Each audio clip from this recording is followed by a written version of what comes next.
So get a load of this and stay with me here because it's wild.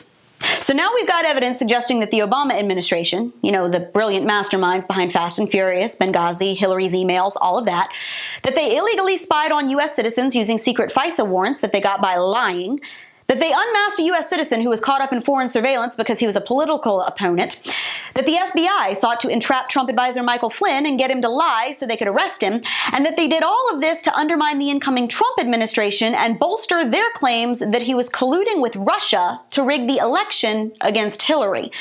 And if all of that sounds convoluted and crazy, it's because it is, and it might be true. And you would think that the media would be all over it like white on rice, or at least they might be, if they weren't so busy ignoring any government conspiracy that doesn't fit with their Obama-loving narrative.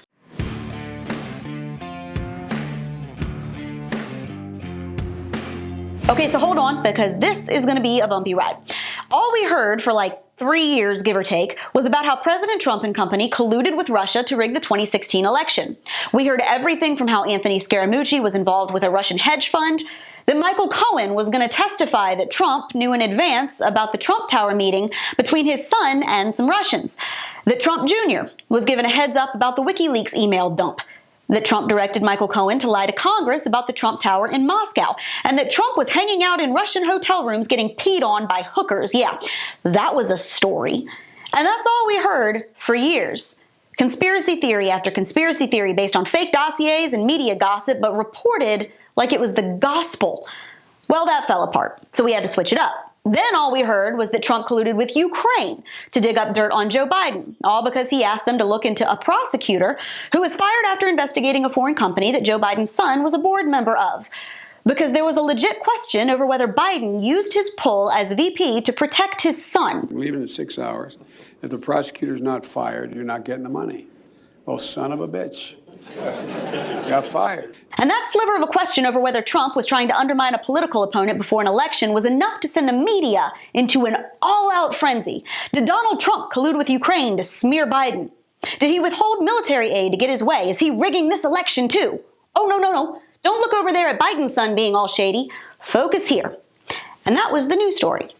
Fast forward to now, when we have hard evidence that the FISA system was openly abused by the Obama administration for political purposes. We have communications proving that some in the FBI were concerned that they were being told to trap a Trump campaign official at the direction of the Obama administration. We have proof that Joe Biden, a current presidential candidate, was on the list of people who potentially illegally unmasked Michael Flynn. So were James Comey, John Brennan, James Clapper, and Dennis McDonough.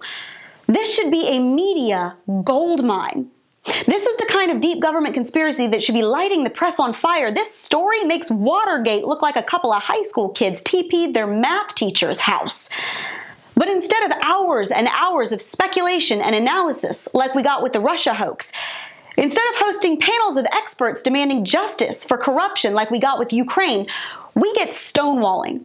CBS defended Biden on their Wednesday night news programs. ABC and NBC ignored the story altogether. CNN covered it, but called any question of misconduct by the Obama administration a contrived scandal, disgraceful, shameful, and based all on politics.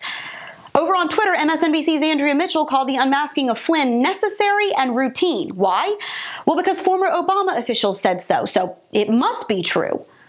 Now, these guys spent months digging into one phone call between Trump and Ukraine and years digging into Russia, but they're poo-pooing this like it's not even worth asking, much less investigating. And then they have the gall to sob into their cameras over Trump calling them the enemy of the people.